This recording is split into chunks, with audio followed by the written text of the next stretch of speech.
Good morning, everyone. My name is Myrian Saransig. Today, I'm going to talk about an interesting topic. This topic is about endangered animals.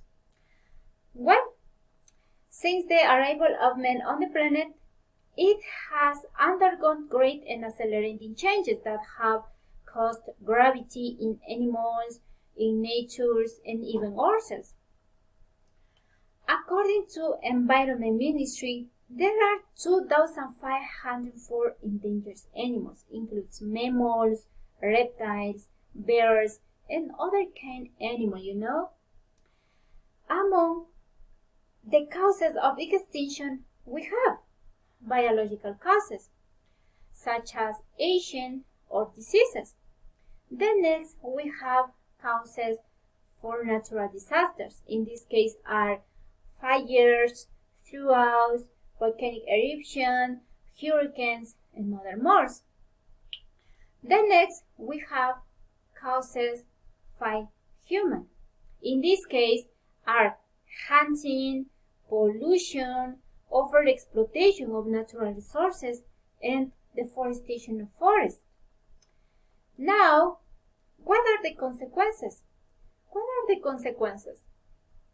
First, we have the loss of genetic diversity, which is the vulnerability of a species and complete extinction of a species.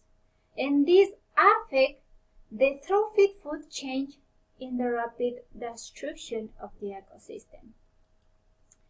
There is a wide variety of endangered animals. Some we have Andean condor, pink dolphin, armadillo, spider monkey, toucan, sun bear, hummingbird, and other animals more. Now, how can we help them? First, we need to create or be participants in the conservation of fauna. In the same way, we must prohibit the hunting of animals. Also, avoid deforestation of forests in the other habitat. And avoid pollution in the natural resources. It's very important in our life to care, to protect, to love this world because it's our house. In the animals is how our family, and they are another life. Thank you so much.